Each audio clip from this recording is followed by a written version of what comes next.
ziua de 10 octombrie. Da. E zi importantă pentru cei care lucrează în domeniul sănătății mentale. Și e o zi în care putem să reflectăm asupra ceea ce este util să facem pentru a avea grijă de mintea noastră. Știm cu toții cât de importantă este relația între minte și corp și așa cum avem grijă de corpul nostru, tot așa de important este să avem grijă și de mintea noastră. Și acest concept, să spunem, de sănătate mentală se bazează pe 3 vectori sau pe 3 piloni, cum ar fi sentimentul de siguranță sau de securitate emoțională, avem sentimentul de înțelegere sau de insight și capacitatea noastră de a acționa. Aceste 3 elemente care stau la baza sănătății mentale sunt elemente care se formează și se dezvoltă de-a lungul vieții noastre cu ajutorul familiei, educației, școlii, prietenilor, locului de muncă și de aceea este important să învățăm cum să avem grijă în fiecare zi de ceea ce înseamnă să ne simțim siguri, să avem acea stabilitate emoțională, să avem acea capacitate de a înțelege lucrurile care ni se întâmplă, care le trăim și de a avea acea putere de a acționa în lucrurile pe care ni le propunem, în obiectivele noastre, cu resursele pe care uneori le avem manifeste, alteori se află într-un plan mai latent și e nevoie să învățăm cum să ne le activăm. Dacă ar fi să le spunem oamenilor câteva sfaturi simple ca să prevină problemele de sănătate mentală, ce le-ați spune?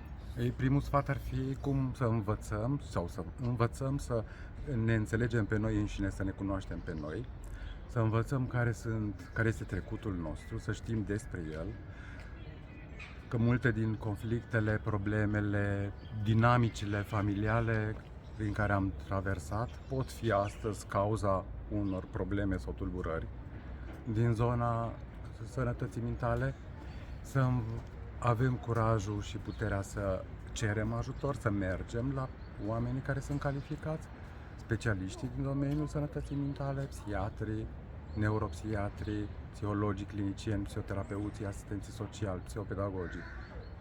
Echipe multidisciplinare care au abilitățile, competențele, care au instrumentele să se ocupe de cei care sunt cu tulburări psihice, cu tulburări mentale. De a învăța să avem o atitudine internă de deschidere față de tot ceea ce înseamnă grija și empatia față de cei din jur care traversează probleme de sănătate mentală, care au disfuncționalități în zona aceasta, de a reuși să promovăm planuri sau proiecte, spunem, noi înșine, cu ajutorul autorităților, cu ajutorul comunităților, planuri de antistigmă și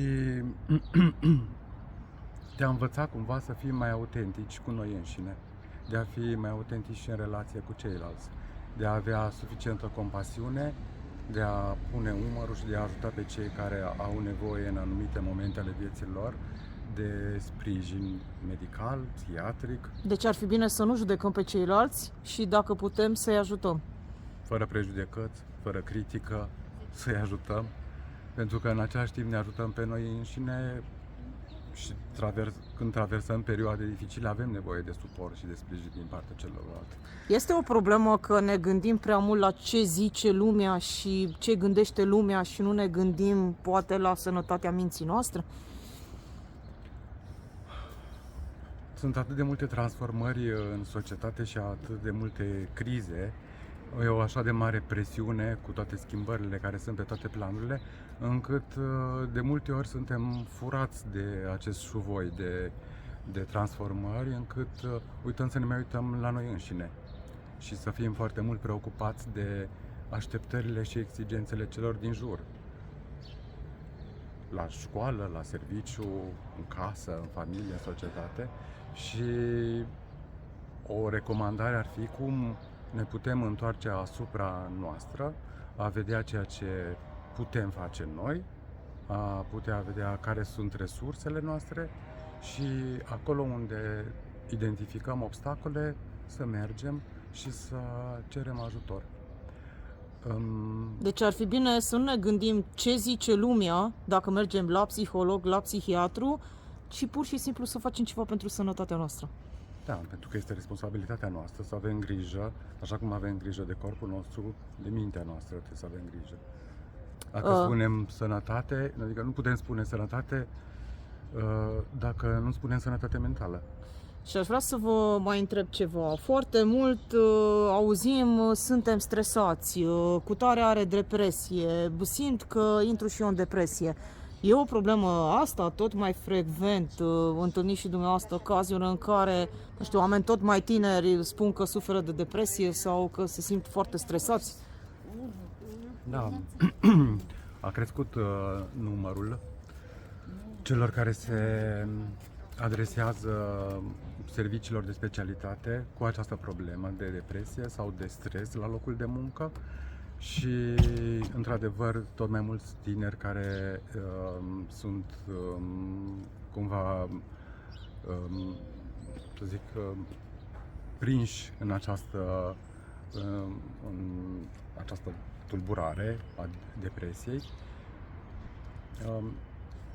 Ideea este cum conștientizăm că avem probleme și cum avem curajul să mergem să cerem ajutor mai departe. Și la nivel mondial și în România, stresul, mai ales la locul de muncă, a devenit atât de puternic încât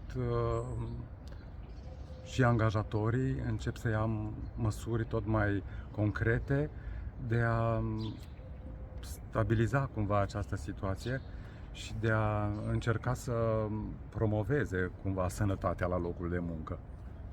Este ceva ce nu le-am spus oamenilor și le-ar fi util ca să știe măcar astăzi să se gândească mai mult la mintea lor? Că există rezolvare pentru problemele psihice, că există tratamente, atât medicamentoase cât și psihologice, că există specialiști care se ocupă de aceste lucruri, că chiar dacă unele din tulburările psihice severe, cum ar fi schizofrenia sau depresia severă sau tulburarea afectivă bipolară, nu se vindecă, ele pot fi tratate și oamenii pot ajunge la un nivel de funcționalitate și la un stil de viață care pot să le asigure o bună calitate a vieții. Deci există speranță. Există speranță și dacă există speranță, există totul.